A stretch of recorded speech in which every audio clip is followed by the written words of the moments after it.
Brought to you by NBC bearing, भारताची पहिली bearing उत्पादक।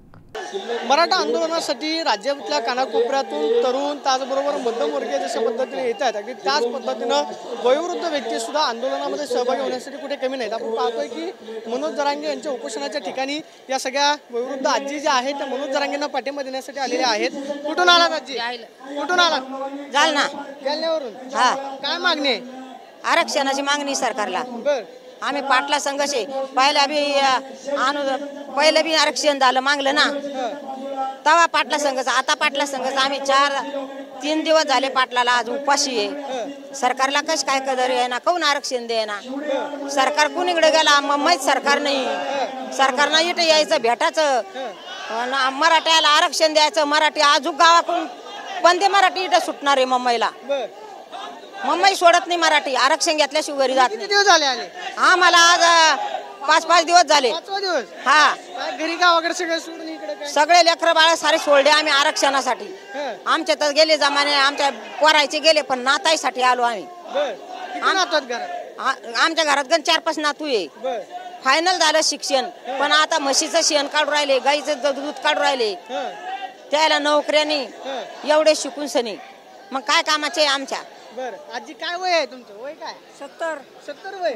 काय एवढे ह्याच्यात आले? एवढे ह्याच्यात मग आमचं असं आयुष्य घातलं, पण मग या नातवासाठी सगळे नातू आमचेच आहेत ना, सगळ्या भारतातले। मग त्याच्यासाठी येतो बापा, ते दादा येतले बसू राहिले, उपेशन करू राहिले, आपण त्याच्या पाठीमागं थोडं असं आमची इच्छा आहे। आरक्षण द्यायलाच पाहिजे। हे सरकार काय चाटा मारून राहिलं, नुसतं द्यायला पाहिजे ना आरक्षण। मग असं सरकारनं आम्हाला 10% आरक्षण म्हणून दिलं, चॉकलेट दिलं, हातात आरक्षणच दिलं नाही। आमच्या पोरं मुलं बाळा सोडून येऊ आम्ही कशासाठी निघलो रस्त्यावर। आज आम्ही आरक्षण घेतल्याशिवाय जातच नाही मुंबई सोडून। आमच्या दादाला ना लवकर त्यानं आरक्षण द्यायला पाहिजे। दादा गळून गेलेले, आम्ही दादाच्याच पाठीमागं आहे। दादा पाहिजे तेव्हा आपण आहे। साऱ्या मुलगासाठी दादा भांडू राहिले ना, काही एकासाठी नाही ना, साऱ्या बाळकाला पुरे माय बाप द्यायचे, सर्व द्यायचे ना दादाचे। आपलं काय त्याच्यामध्ये? आता ते पाटलांनी काय खाल्लं नाही 2-4 दिवस झालं, काय काहीच खाल्लं नाही? नाही ना, जेवण नाही, काही नाही, गळून गेले दादा, खराब झाले। आम्हाला दादाकडे पाहून चांगलं वाटा ना खाता येईल। मग हे सरकारला काही माया दया यायला पाहिजे ना, यायला सगळं सामान द्यायला पाहिजे ना, करायला पाहिजे ना असं द्याय ना दादाला। आता एवढ्याच्या नंतर काय बाई बोलू शकतो? आता तुमचं तर गेलं सगळं, आता मग काय कशासाठी लढायचंय? लढाई काय, हीच लढाई नसते, आम्हाला आरक्षणच लागतं।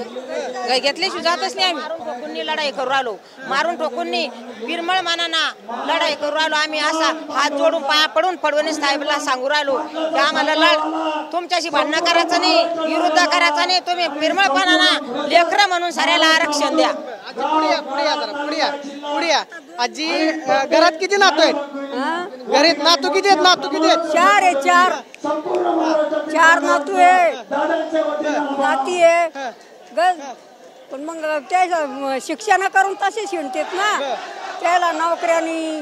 मग त्याच्यासाठी पाटलांना काय खाल्लं नाही, काय झालं गेलं तर काय करायचं? दादाला काही झालं तर मग आपलं काय, आपण सारा मराठा उठा सरकारवर। आता हलायचं नाही मुंबईत? नाही, हालायचंच नाही, घेतल्याशिवाय जायचं। पहिल्यांदा आले का मुंबईत तुम्ही? पहिल्यानं एकदा आलो, 4-5 दिवस राहिलो, आता दुसऱ्यानं आलो। पहिल्यानं आलो तर वाशीला होतो, खाया प्याची सारी व्यवस्था होती। आता आमची 4 दिवस काहीच व्यवस्था नव्हती, पण आजपासून सुरू झाली। गावाकडचे लोक, सरकारनं इकडचं सारं बंद केलं। गावाकडचे लोक आमच्या गावाची गाडी भरून येऊ राहिली स्वयंपाकाची। गाड्या गावाकडून येऊ राहिल्या स्वयंपाक खायला, आम्हाला इथं खाऊ राहिलो, वाटू राहिलो साऱ्या लोकायला। आता काय हलायचंच नाही? पण हलणार नाही का आता तुम्ही? हलणार नाही आम्ही। आम्हाला जोपर्यंत भाकरी भेटते इथं तोपर्यंत आम्ही पाटला सोडून मुंबईतून जातच नाही। पहिल्यांदा आले का मुंबईत? 2दा आलो। काय पाटलांना काय खाल्लं नाही? पाटला संघ आरक्षण लागतं आम्हाला, ओबीसी आरक्षण लागतं, रक्ताच्या नात्यातलं लागतं। आता ते म्हणतात की आमच्या पाटलाची काळजी घ्यायची तुम्ही।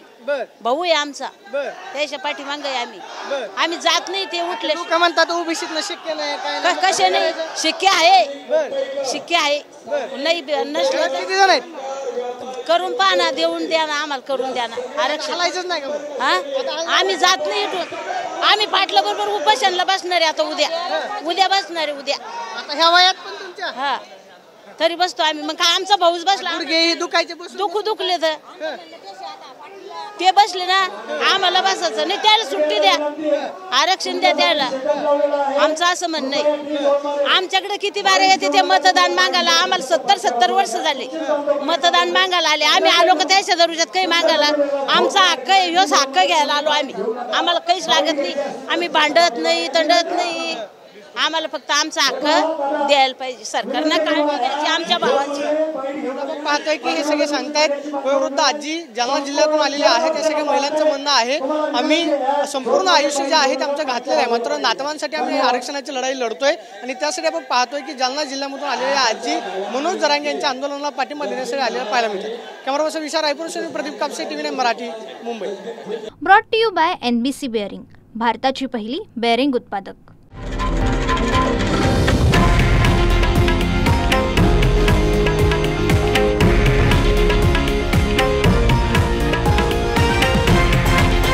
हे आहे देशातील नंबर 1 न्यूज नेटवर्क आणि आपण पाहत आहात TV9 मराठी, एकमेव.